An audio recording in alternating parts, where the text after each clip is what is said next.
The vestry clerk read Prudence Halstead's name into the minute book at 7 minutes past 8, with 40 people listening. "Removed from the dispensary accounts," he said, on the chairman's motion. "A shortfall of £6. There was no shortfall.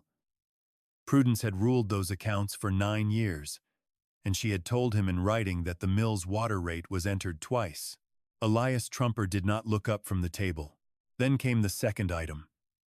The parish wished to be quit of the subscription baths at Gorse End. Closed 31 years. Roof timbers rotten. £12 of rate outstanding. Trumper moved that the building be granted to Miss Halstead in place of wages owed. The room found that very funny. She said, "I'll take it," before he could withdraw it, and made the clerk write the words down. She walked to Gorse End at first light through snow that had not melted in 10 days. The lock had rusted through. Inside, the ceiling had come down over the dressing boxes, and every window was blind with ice. Every window but one, which ran with water on the inside. She put her palm on that glass and found it warm. The room behind it had no chimney. She stood in the snow with her hand on the glass for a good while, and what she thought about was the minute book. Mr. Lomax would have written it up by now. Motion of the chairman. Granted to Miss Halstead, in satisfaction. £12 of arrears assumed. Carried.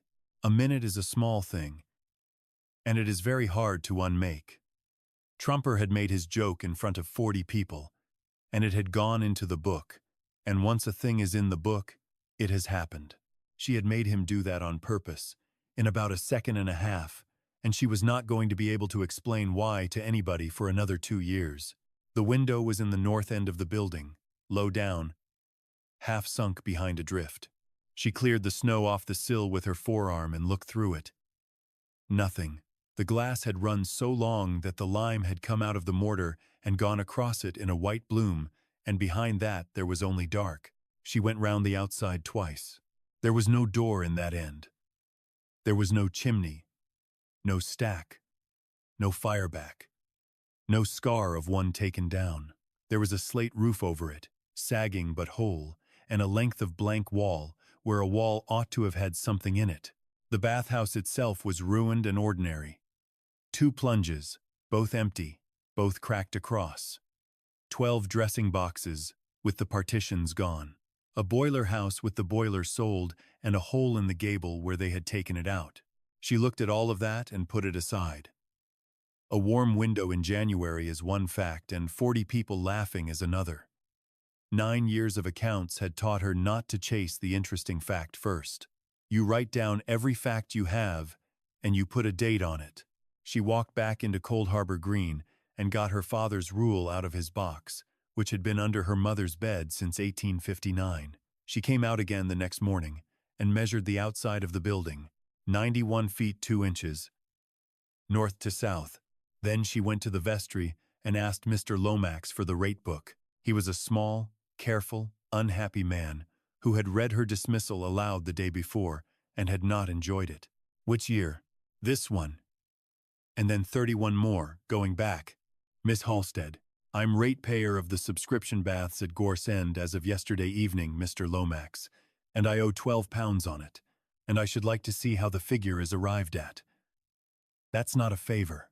That's my right." Lomax looked at her for a moment. Then he went and got the book, which she thought was the first decent thing anybody in that parish had done in a week. She found the entry in about a minute, because she was quick with a column. Baths, Gorse End. Building of stone.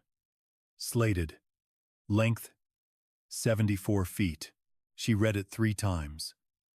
Then she got out the paper she had written the outside measurement on and put it beside the book on the vestry table. 91 feet 2, 74.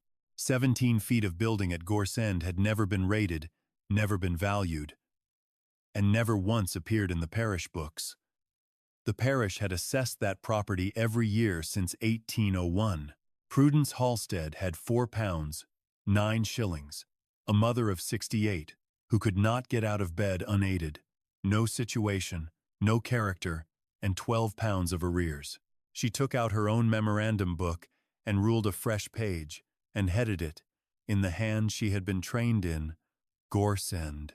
And under it she wrote the date and the 2 figures, and nothing else, because she did not yet have anything else that was true. Her mother took the news the way she took everything, which was in order. How much have we? £4.9. And the rent on this? Paid to Lady Day. After that, 4 and 6 a week. And Mr. Trumper owns the row. Hannah Halstead was 68 and had not been out of the house since the spring. She lay and looked at the ceiling for a while. Then we go to Gorse End. It has no roof over half of it. You said it has a roof over the north end. It has a roof over the north end and no door into it. Well, said her mother, you were always able to make a door. They went on the 11th of February in a hired cart, and the cart cost 3 shillings, and Prudence carried her mother in from the lane herself. She had 1 room by then. The old keeper's parlor at the south end, 10 feet by 12, with the boards up, and a stove she had bought for 8 shillings from a man breaking up a cottage at Hopton. She had swept it, lime-washed it, blocked the window with sacking, and put her mother's bed against the inside wall. It was the smallest room Hannah Halstead had ever slept in, and she never once remarked on it, which Prudence found harder than complaint. Cold Harbour Green had opinions. Nobody said anything to her face for about a month, which is how a village does it. Then Mr. Culmington stopped her outside the post office. He kept the school that Elias Trumper's subscription paid for. He trusted she understood that a question of accounts was a serious thing, and that the school could not be associated with it. I've never been near your school. Your mother was on the ladies' committee. My mother is bedridden. Then there will be no difficulty, said Mr. Culmington, and raised his hat. That was the week she started keeping books for the small tradesmen. There were 11 men in that parish who could not rule a column and were being cheated by their own carelessness. She went to them one at a time and offered to set a set of books straight and teach them to keep it. For 6pence, a set, and a shilling, a quarter after. 4 said no. 3 said no, and told other people about it. 4 said yes. 2 shillings a week. It did not keep them. It was the first money that had ever come to her, that no man could stop. She measured the building again in March, twice, and got 91 feet 1 and 91 feet 3. She took the mean, wrote it down, and stopped worrying about the inch. The 17 feet was at the north end. The north end had a slate roof, 4 walls, 1 window, and no way in. Inside the bathhouse, the north wall of the second plunge room ran the full width and was plastered and lime-washed to the ceiling. She went along it with a candle at 4 inches, twice, and found nothing but wall. Then she went along it with the back of her hand instead of her eyes. Between 11 and 14 feet from the west corner, the plaster was warm, not hot. Warm the way a wall is warm when there is a room behind it with a fire in. There was no fire in that building, and had not been since 1832. She stood with her palm flat on the plaster and made herself do the thing her father had drilled into her before she could write properly. Gideon Halstead had been parish surveyor of Cold Harbour Green for 22 years, and his rule was that a measurement is not a fact until you have taken it a second way. So she went outside into the sleet and paced the north gable, and put her rule on the window opening, and worked back along the wall from the corner. The warm patch of plaster on the inside was directly behind the window that ran with water on the outside. There was a room in there. It was 11 feet wide and 17 feet long, and it had been sealed up, and something inside it was warm in February. She went back in and stood in front of the plaster with the candle. Then she wrote in the memorandum book, under the 2 measurements, a 3rd line, north room. Warm at plaster, 11 feet to 14 feet from west corner. No flue in that gable. Not opened. She did not break the plaster that night. She could have. She had a bar and a hammer, and nobody in the world to stop her. She did not do it because of 9 years in a room with one rule. You never touch a thing until you can say afterwards, in front of people, exactly what it looked like before you touched it. Selina Wittes came up to Gorse End at the end of March with a jar of goose grease for Hannah Halstead's chest and stayed 2 hours. She was 46 and did washing for 4 households, and she had been the towel girl at those baths as a child. 11-year-old, she said. 2 mornings a week and all the towels I could carry. Mrs. Onions had the letting of it. You remember it open? I remember it shut. I were 11 when they shut it, and I cried about it. And my mother clouted me for crying about a bathhouse. Prudence set the teapot down. What did they say the reason was? Unfit. That were the word. Unfit and dangerous. Selina Wittes turned her cup round on the saucer. It weren't, though. It were as sound as this table. My father said so at the time, and then he stopped saying so. Why did he stop? Because he worked at the mill, said Selina. And that's the whole of the answer to most things round here. She was at the door with her shawl on when she said the other thing. In the way people say the thing they came to say. There were a room they never opened. Prudence did not move. At the north end. We weren't let in it, and there weren't a door in it. And I used to think that were funny, even at 11. Mrs. Onions called it the still room. I never knew why, and I never asked. Was it warm? Selina Wittes looked at her. The whole place were warm, she said. That were what it were for. April went on the roof, because it had to. The main range was slated and holding. The bathrooms had lost about 40 square feet over the eastern plunge, and the water was getting into the wallhead. Prudence could not pay a slater, so she got up there herself on borrowed ladders and did what she could with sound slates taken off the ruined section. Slating is a thing anybody can do badly, and almost nobody can do well. She did it badly, and it kept the water out for 2 years. She fell off the ladder in the 2nd week and put her wrist out. Selina Wittes said it, and made her carry the arm in a sling for a fortnight. Prudence did the tradesman's books left-handed, rather than lose the 2 shillings. By midsummer, she had 11 customers instead of 4. Word had gone about, in the way it does, where everybody watches everything. Miss Halstead had found 9p a week of overcharge in Bagley's coal account, had told him about it, and had not asked for anything extra. That was the whole of her advertisement, and it was enough. Then Bagley told her something, without meaning to, over his own kitchen table in July. You'll want to see the Mills book, he said. Not that you'll get it. Why the Mills? Because they buy coal like nobody else in the county buys coal. Bagley was a carrier, and had hauled for 30 years. There's a dye house in that mill. 20 vats. You'd think a dye house burns coal like a furnace, and it does, everywhere but here. How much do they take? Off me? 80 ton a year for the whole works. He said it as a grievance, because it was. Cadwallader's mill at Bromfield is half the size, and takes 210. Prudence went home and sat with that for a long time and did nothing with it, because a carrier's grumble is not a fact, and she had nothing to put beside it. But she wrote it in the book with the date on it. And under it, she wrote a question, which was the first question she had written down since January. Where does a dye house of 20 vats get its hot water, if not from coal? She read the rate books that autumn. Lomax let her have them one at a time, in the vestry, on Tuesday afternoons. Tuesday afternoon was when the chairman was at Ludlow Market.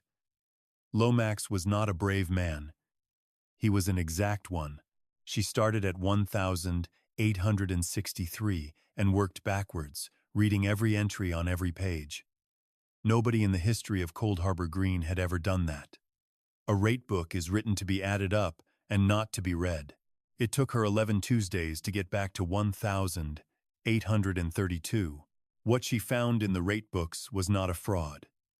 It was a habit, which is much harder to see and much harder to stop. Trumper's mill was assessed every year like everything else. Buildings, machinery, land, and every year since 1832, in among the mill's entries, There was one line that did not belong to any of those things. It was small. Between 11 shillings and £1.04, depending on the year and the surveyor. And it was never called the same thing twice. 1832 to 1839. Water, taken. 1840 to 1847. Watercourse. 1840. 8 to 1850. 1. Rate on conduit. 1,850. 2. Water rate. Mill.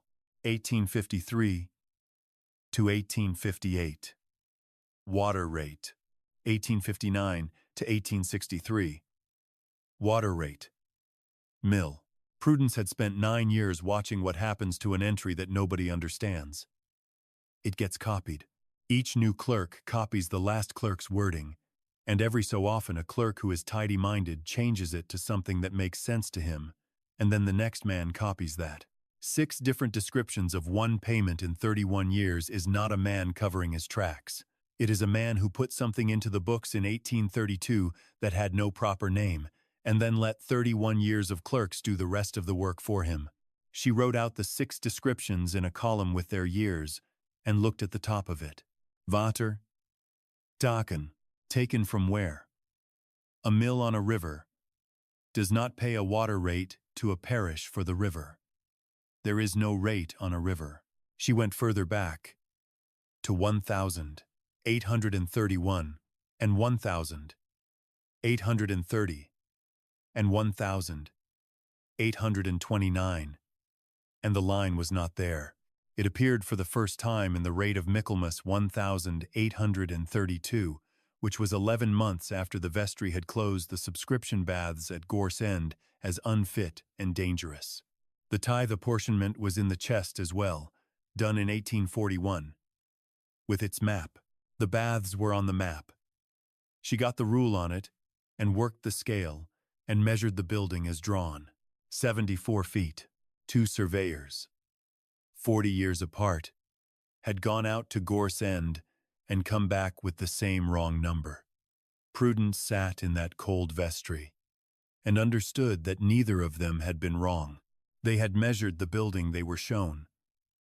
Trumper's first offer came in November, by letter, on the mill's paper. £25 for the subscription baths at Gorse End. The £12 of rate discharged, and possession taken at Lady Day.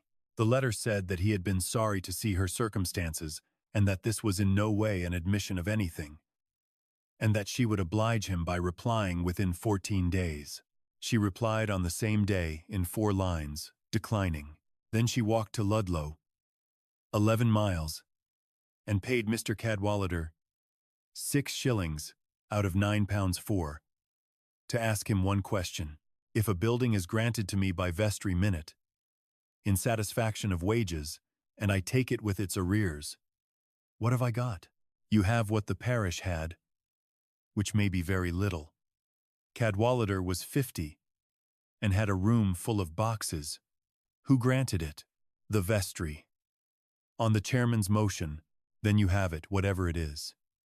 A vestry cannot unminute itself, because the chairman has thought better of a joke. He looked at her over the top of the paper. Miss Halstead, do you know what you have got? Not yet. When you do, come back before you tell anybody else. The winter of 1863 was the hardest money she ever had. Her mother wanted very little, and needed a great deal. Coal, and light, and beef tea, and a woman to sit with her on the 2 days a week. Prudence walked out to her tradesmen. Selina Wittes did the sitting and would not take a penny for it. And there is no accounting entry for that. By February, the £9.04 was £3.01. Prudence did the sums. At 2 shillings a week, with 11 customers and no more coming, she could carry them both about 14 months. After that, there was the parish, and the parish was Elias Trumper. That was the arithmetic she was carrying on the 8th of March, 1864. She went into the second plunge room with a bolster chisel and a hammer, and took the plaster off the north wall between 11 and 14 feet from the west corner. Under the plaster there was brick. Under the brick, 4 courses in, there was a doorway. She did not go through it that day. She did what her father would have done, which was to fetch witnesses and a measure before she touched anything else. Selina Widdus came. Mr. Lomax came after work with his hat in his hand. Bagley the carrier came because he was curious. Prudence made all 3 stand in that room while she wrote down what they could see. An opening 4 feet by 6 feet, 6, arched, bricked up flush, 11 feet from the west corner. The brick was different from the wall it sat in, and the mortar was different again. Lomax measured it himself with her rule, twice, because she asked him to, and signed the page. Then they took the brick out. It came out easily, which told her something. Whoever had filled that doorway had not been trying to build a wall. They had been trying to stop a draft and a rumor. Behind it was a short passage, and behind the passage was the north room. It was 17 feet long, 11 wide, and the whole of the floor was a tank. Stone, sunk 2 feet, lined with his slab and rendered, running the full length of the room with a walkway of 18 inches round 3 sides. It was 2/3 full. The surface was perfectly still, and a fine mist stood over it in the cold.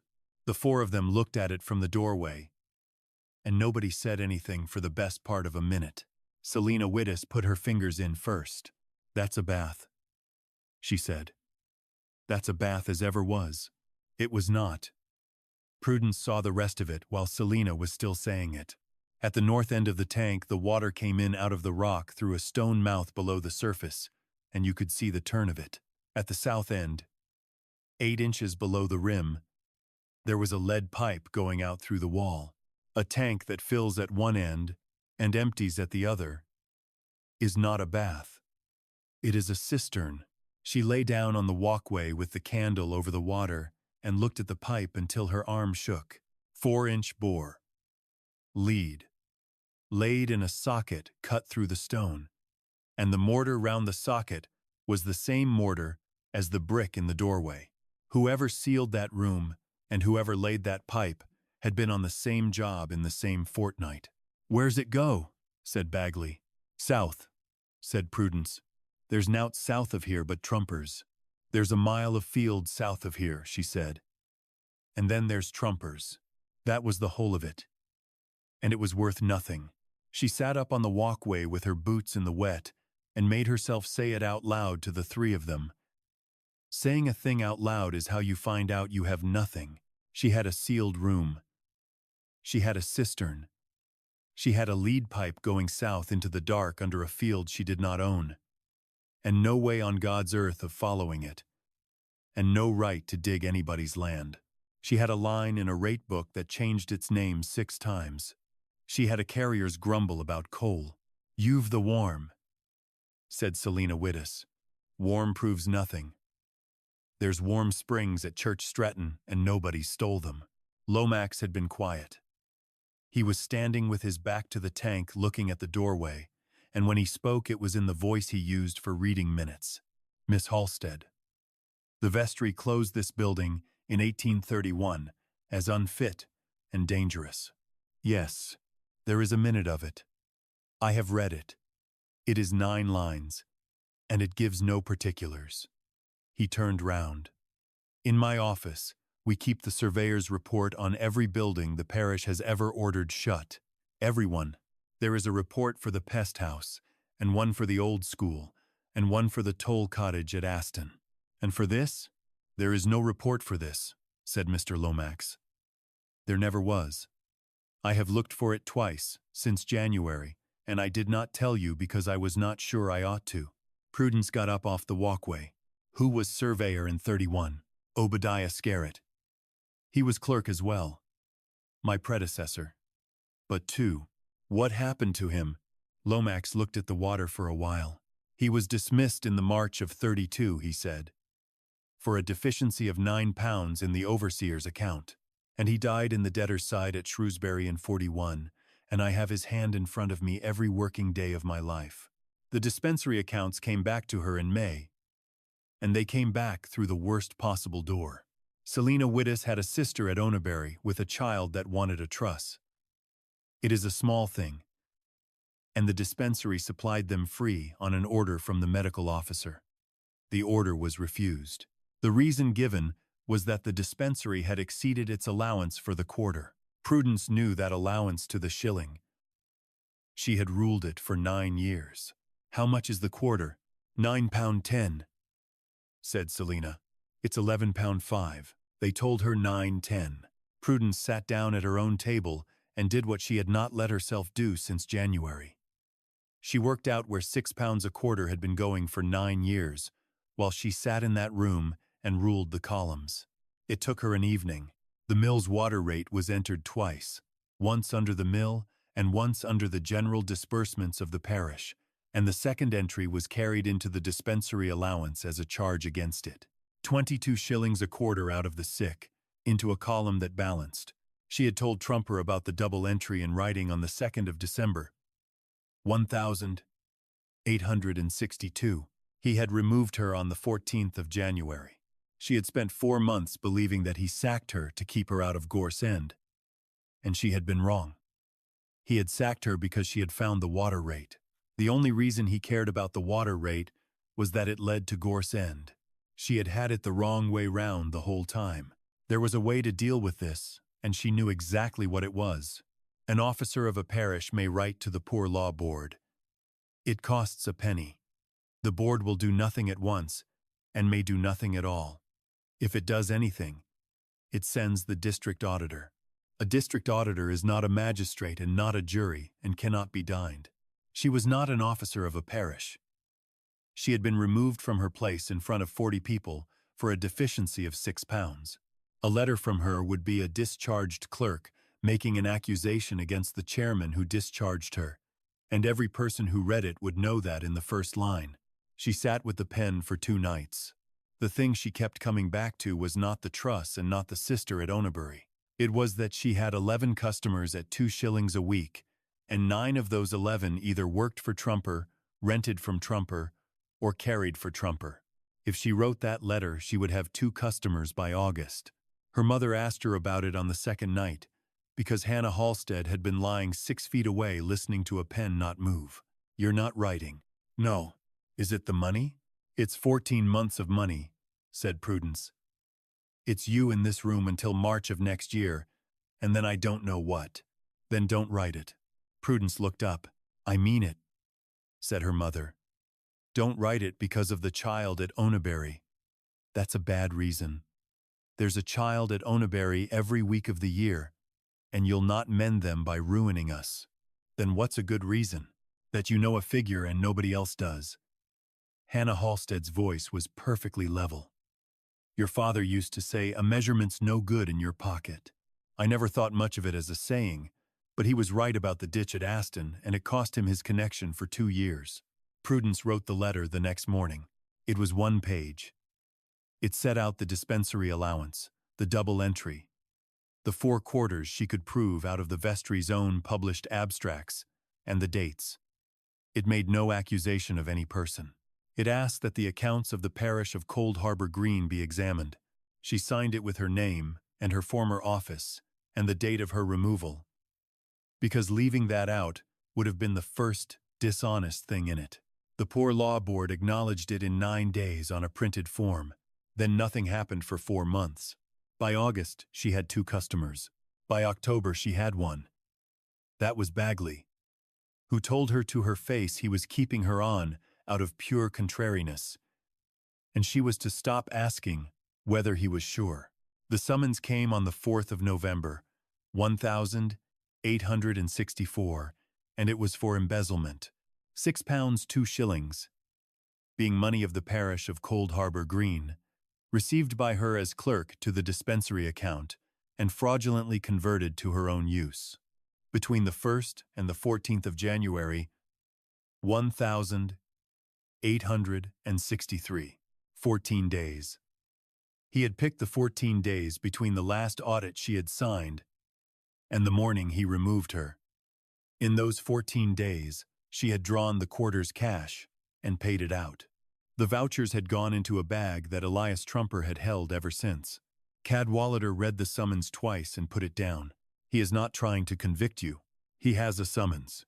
He has a committal, and he will get one, because £6 and a bag of missing vouchers is enough to send anybody to sessions.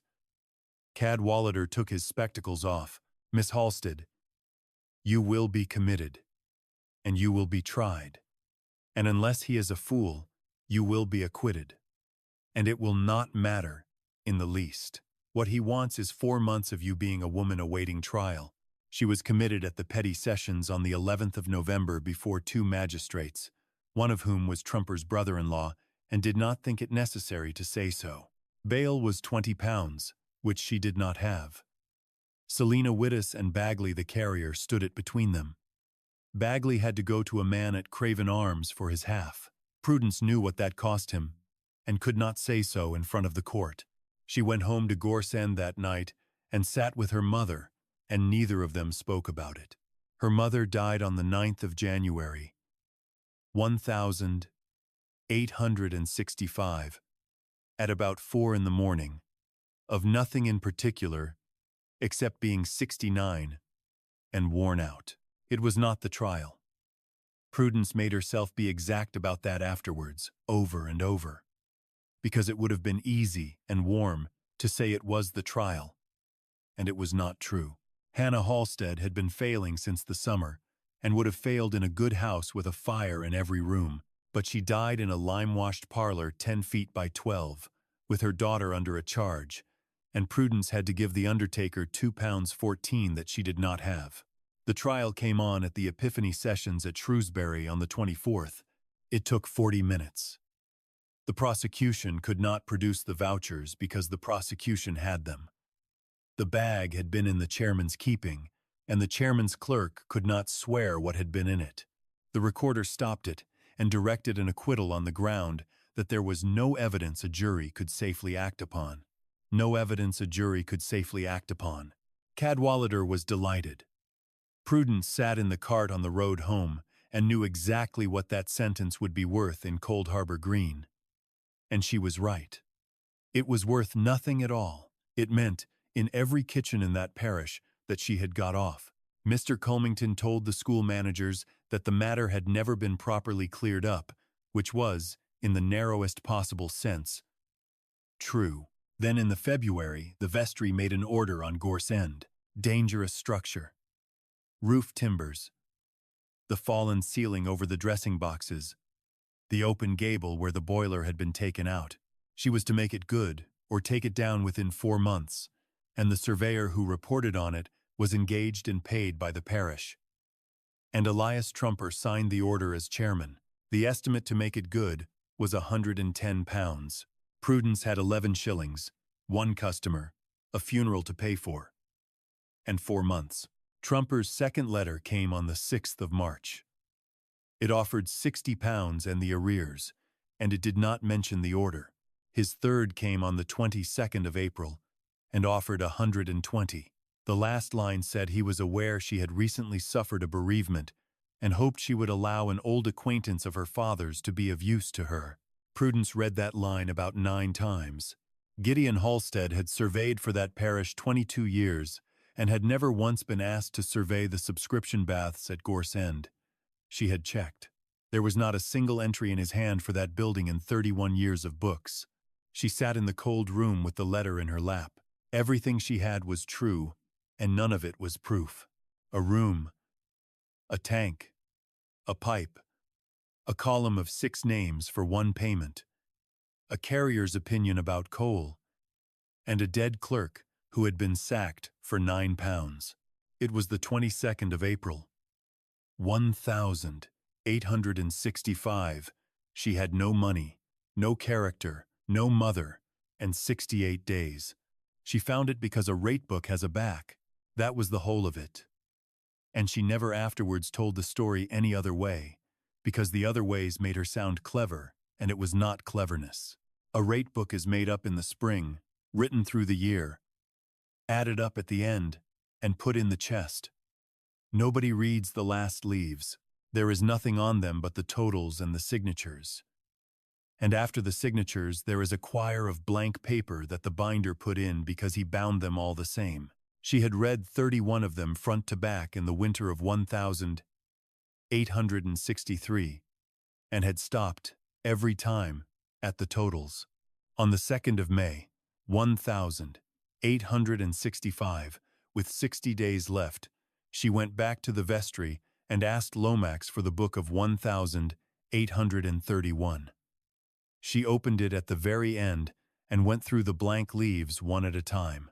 Between the last two, folded twice and lying flat, there were 5 sheets of paper.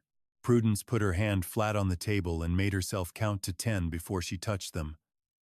Then she fetched Lomax out of the next room and made him watch her lift them out. The first was headed in a small clerk's hand.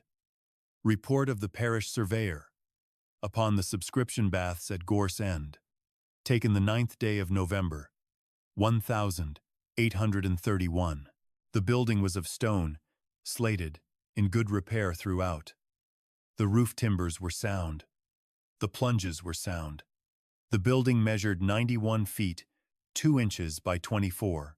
At the north end, there was a chamber 17 feet by 11, containing a stone cistern fed by the warm spring. That cistern served the baths by gravity. It was the reason the said baths could be heated at no charge for fuel.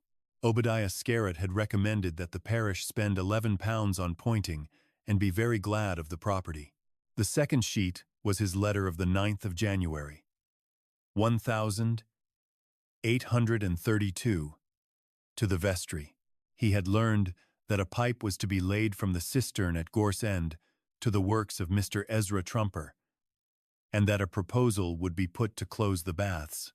He set out that the spring passed with the building under the deed of 1801.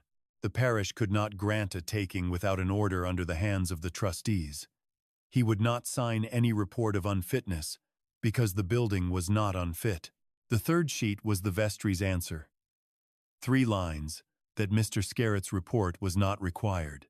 The fourth was the deed, or the material part of it, copied in Scarrett's own hand, and attested by 2 subscribers. The ground at Gorse End, with the springs rising therein, and the cistern built thereon, settled on trustees for a public bath. No part of the water to be granted away, save under the hands of all the trustees for the time being. The baths to be free to the poor of the parish upon Saturdays. The 5th sheet was 2 lines and a date, the 28th of February, 1832. They have put £9 against my name in the overseer's book. I have put this where the parish keeps its own account of itself, and if it is ever read I shall be past caring. Lomax read that one twice, standing up, and then he sat down on the vestry bench and did not say anything for some time. I have had that book in my hands, he said at last. I have had it in my hands, Miss Halstead. So have I. 4 times. 33 years. He put his hand over his mouth and took it away again. There have been 3 clerks in this parish since Scarrett. I am the 3rd of them. I am the man who reads books for a living. And it was in the back of the 1831 rate, which is exactly where he put it, said Prudence, because he knew who reads a rate book to the end. Nobody does. He was betting on the one thing about this parish that has never once changed. Ivo Pargeter came up to Gorse End on the 9th of May, in the evening, and stood in the doorway with his cap in his hands. He was 23, and tally clerk at the mill, and his father had died at Easter. My dad were on the pipe, he said. 1832. He were 16. 11 of them laid it. They got a shilling apiece extra, and were told what it was worth to keep quiet. He kept quiet 53 year, and told me in March, because he were frightened of dying with it. Where does it run? Along the hollow to the dye house and into the back of number 3 vat house. There's a stone hatch on it in Chettle's field with a slab over, and there were a second one they filled. He turned the cap round. Miss Halstead. I fetched the coal book. He put it on the table. 31 years of the mill's fuel, in the mill's own hand, 80-odd tons a year for a works with 20 dye vats in it. They'll know it's you, said Prudence. Aye, said Ivo Pargeter. That's why I've brought the whole of it and not a page. Mr. Nias, district auditor, came to Cold Harbor Green on the 12th of June, 1865, in answer to a letter written 13 months earlier. He was a thin, incurious man of about 50 who had audited 400 parishes and expected nothing from any of them. He sat in the vestry for 2 days with the books and a pencil and spoke to nobody. On the third day he gave notice that the audit would be held in public, which is the ratepayer's right, and about 110 of them came. They had to open the doors into the schoolroom. Trumper attended as chairman, which he was entitled to do, and he came prepared, because Cadwallader had entered Prudence's objection to the dispensary allowance in writing, and the substance of it was known. He began well. He said the objector was a discharged clerk who had been committed for embezzling the very account she now complained of. He said she had been acquitted upon a technical direction and not upon the merits. He said the parish had no wish to press an unfortunate woman, but that the auditor was entitled to know who was speaking to him. Then he did the thing he had been going to do since January of 1863. He had the dispensary ledger brought in and laid on the table, and he opened it at the quarter, ending the 14th of January, and he invited Mr. Nias to observe the deficiency of £6, 2 shillings, in Miss Halstead's own hand. "May I have the book?" said Prudence. She had it for about 4 minutes. She turned back 1 page, to the general disbursements, and asked the auditor to look at an item of 22 shillings entered as water rate, mill. Then she turned forward to the mill's own assessment in the rate book for the same quarter, where the identical 22 shillings appeared again. Then she gave Mr. Nias the column she had written out in the winter of 1863. 6 descriptions of 1 payment, 31 years, in 6 clerks' hands, beginning in Michaelmas 1832 with the words, "Water, taken." Nias looked at that column for longer than he had looked at anything in 3 days. "Taken from where?" he said. That was the first question anybody in authority had asked in the whole business, and it was the only one that mattered, and Prudence had been waiting 2.5 years to answer it. Cadwallader put in Scarrett's report of November 1831. The measured length of 91 feet 2. The chamber at the north end, 17 by 11, with the cistern in it. Then Scarrett's letter of January 1832, and the vestry's 3-line answer, and Scarrett's copy of the deed. Then the current rate book, open at Gorse End. Length 74 feet. Then the tithe map of 1841, drawn to the same wrong figure. Then Ivo Pargeter, who said where the pipe ran and who had laid it, and what his father had been paid to keep quiet, and did not look at Elias Trumper while he said it. Then the mill's own coal book, 31 years of it, against Bagley's evidence of what a 20-vat dye house burns. Nias put his pencil down. "Mr. Trumper, under what instrument does your mill take water from the parish's cistern at Gorse End? The parish has been paid for it every year since 1832. It is in the books in front of you." "That is not what I asked. I asked under what instrument? Under the arrangement made at the time." "By whom?" "By the vestry, whose chairman was your father," said Nias, "and whose surveyor refused to report. That surveyor was removed 6 weeks later for a deficiency of £9. I should like to look at that figure now. If the parish still has the book." The parish still had the book. Lomax had it under his arm, and had had it under his arm since 8 o'clock that morning. The audit ran 3 more days. Nias disallowed 31 years of the water rate as a payment made without lawful authority, and surcharged Elias Trumper personally with the whole of it and interest, which came to £418.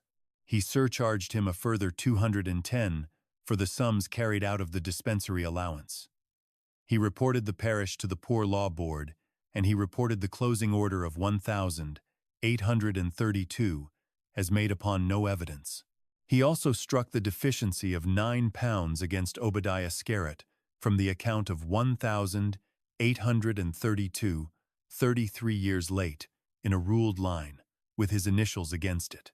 It took him about 11 seconds, and Lomax had to leave the room. Trumper appealed and lost in the November. He was not a poor man, and it did not ruin him. What it did was end him.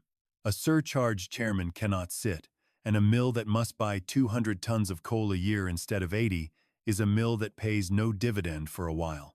He resigned from the vestry, the bench, and the school subscription within 4 months, and he sold the flannel mill in 1867 and went to live at Tenbury.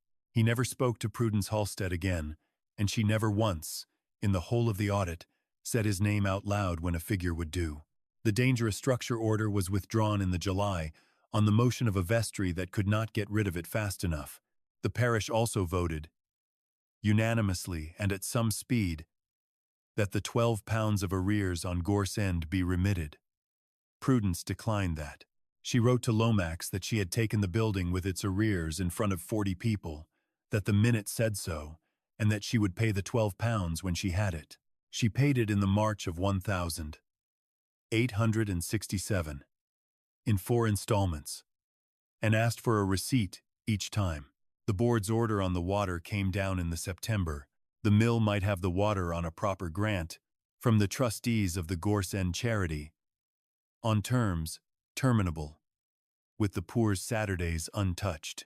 Trumper's successors took it at £42 a year and thought themselves fortunate. And they were, because a lawful pipe is worth more than a secret one, and no man can be surcharged for it. £42 a year does not go to Prudence Halstead. It goes to the charity, and the charity is the parish. And what the parish did with the first year of it was engage a district nurse. Cold Harbour Green had never had one. It has had one since. The baths opened on the 1st of May, 1,866, 2 plunges, 3 slipper baths, and the north room left exactly as it was, with a rail across the doorway and a lamp over it. Prudence would not have that cistern touched by anybody for any reason. 2 pence and a towel, free on Saturdays, under the deed of 1,801, which had been sitting in a solicitor's box at Ludlow the whole time, and cost 11 shillings to have produced. Selina Widdis has the letting of it and the ordering of the towels. She was the towel girl there in 1831, and she says so to everybody.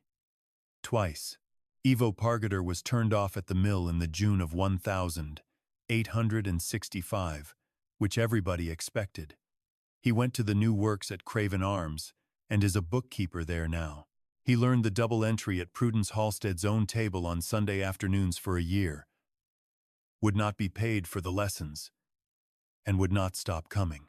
Bagley the carrier got his £20 of bail back, and has told the story of standing it at least 400 times. Mr. Culmington says the whole business was got up out of spite, and that the school never recovered from losing the subscription. Both of those are half true, and he is entitled to the half, and Prudence has never argued with him about it. Mr. Lomax is still clerk. In the October of 1,865, the vestry appointed an assistant overseer at £35 a year. And there was one applicant, and the meeting lasted 4 minutes. So Prudence Halstead keeps the books of the parish that removed her name from them. She has the dispensary account, the overseer's account, the rate, and the valuation. She has the chest. The first thing she did with the chest was go through every rate book in it to the very last leaf. It took her 7 months. She found 2 conveyances, a bond, and a receipt for a pump that the parish had been paying for twice since 1854. Scarrett's 5 sheets are not in the chest. They are framed, and they hang in the vestry over the bench. And the frame was paid for by subscription and cost £1.06. Under them there is a small brass plate with his name and the 2 dates of his service, and the words, Parish Surveyor and Clerk. His report was not required. Lomax chose that line. Prudence would not have dared. In the April of 1,000, 866, she made up the new valuation for the parish, which is done every 7 years. She did it herself, with her father's rule and her father's chain, and a boy from the school to hold the end. She left Gorse End until last. She measured it on a Tuesday morning, north to south, along the outside. Lomax held the field book. Selina Widdis had come out to see it done, and stood in the lane with her arms folded. 91 feet, 2 inches. She measured it a second time, because a measurement is not a fact until you have taken it a second way. She got the same. 91 said Lomax. 34 years I've been writing 74. 65, said Prudence. It was wrong from the first book. You only had the last 34 of it. She wrote it in the field book and walked back to the vestry with it. Then she opened the valuation at the letter G and ruled a line and made the entry. Baths, Gorse End. Building of stone, slated, with cistern chamber at the north end. Length 91 feet 2 inches. She blotted it, and closed the book, and put it in the chest, and went to see about the coal for the boilers.